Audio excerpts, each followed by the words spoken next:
All right, so this is a video of me going through and doing all the equations. So very big difference from this. Here for part 1, we weren't writing any equations. It was just slope, slope, slope from everything. This is writing equations. So you always have two options. You can write things in y equals mx plus b form, or you can write things in point slope form. Well, how do you know which one to write? Whatever information you have. If you have the y-intercept and the slope, write it in this format. If you don't have the m and the b, write it in this format. If you have a point and a slope, you should write it in point slope. So really it just depends on the information.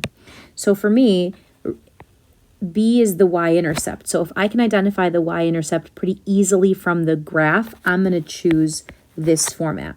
So because I know the b is 1, I'm going to write this in y equals mx plus b. So I know the b is this value here, and we always find the b on this line. The m stands for rate of change, aka the movement. Well, how do you know how a graph moves? Well, you need to pick 2 points and compare them. So it looks like to me that I'm going to use one of these dots. Doesn't really matter. I just need some dots to compare. So if I go from the pink dot to this green dot, I will go down 1 and to the right 2. So down 1, right 2. Whenever we do slope, it's rise over run. So the number on top should always be the up and down movement. The number on the bottom is always the sideways movement. So down 1 would be a -1. Right 2 would be +2. And now I have the 2 pieces of information I need to write an equation in y equals mx plus b format, also known as slope-intercept. Why is it called slope-intercept? Because from the information, or from this equation, we can pick out the slope and the y-intercept without doing any work whatsoever. This is the slope. This is technically called the y-intercept. But again, it's called slope-intercept form. Okay, this one is pretty good. I think that this goes through 0, 0. I'm pretty sure. So the b value is going to be 0. If I didn't know that and I wasn't sure, I could pick out any other point on there that I was sure about. Let's say maybe this point. And that the address of that point is 1, 3. And then if I had a point, then I might write it in point slope. So I'll show you both ways. Okay, I think the b value here, I'm going to switch colors here. The b value here looks to me to be 0. The m you get by doing rise over run. So I'm just going to find any other dot on there. That one looks pretty good. It looks like I rose 1, 2, 3. So I went up 3, and then it looks like I went up 3 and to the right 1. So I always put the arrows in there. I think that makes it pretty clear to me. Up is a +3, right is a +1, and there's your m value. So y equals 3 over 1x. That's the mx plus b component. So that's one way to do the problem in y equals mx plus b. If you're comfortable with that and you understand that, that's great. But you also have the alternate option of writing it in point slope. So in order to write in point slope, we know the m is 3 over 1 from what I just did on the side there, so I'm not going to recreate what I just did there with the 3 and the 1, up 3 to the right 1. So the point, I'm just going to use the 1, 3 that I pointed out earlier. So that the exact address of that is to the right 1, up 3. So the address of that is 1, 3. So if you have a point and if you have a slope, you should write it in point slope. So we begin with y, as all equations do. I take the y value of the point and change the sign, equals m, which is the slope, x minus 1. And so this is also an option for this equation. So there are an infinite amount of equations because there's an infinite amount of dots on this line. So you just pick any point on there that speaks to you, and you still need to know the slope, so you still need to compare those 2 dots and how they got from one to the other. But you always have options. This one's pretty straightforward as well. This is an entire chart full of points. So I'm going to immediately think point slope. Point slope has, the first point on there is 4, 3.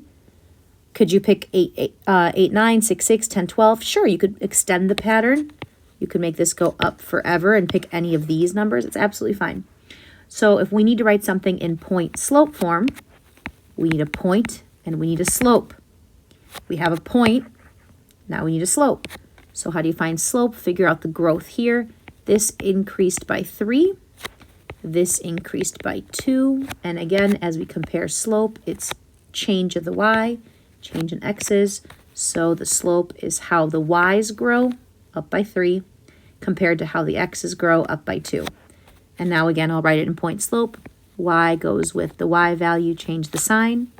Always an equal sign. Always the slope afterwards. Parenthesis x goes with the x, change the sign. Voila. Okay, and now into our last part. So one of those scenario questions where you've got a story and you've got to sift through all the information. So Peyton's taking some gymnastics classes, and now she's got to cover the cost to rent the gym, which is $25 per day. And then in addition, she purchases a private lessons package. So for 5 days of private lessons, her total cost is $505. Okay, so determine the cost of the lessons package. Okay, so she's paying $25 per day, and she's rented it for 5 days. So first thing I'm going to figure out is how much should she have paid? If I signed up for 5 days of lessons, and each day cost me $25, so 5 times 25, brain or calculator is $125. If you don't believe me, hopefully this records about me going to Desmos.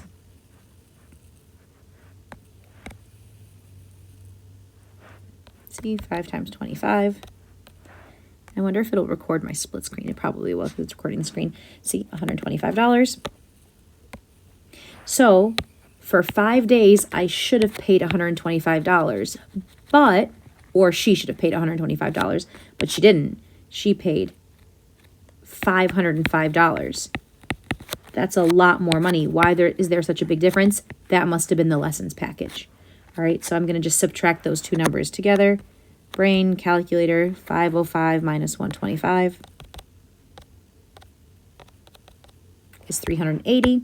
So 380 must be the price of the lessons package, $380.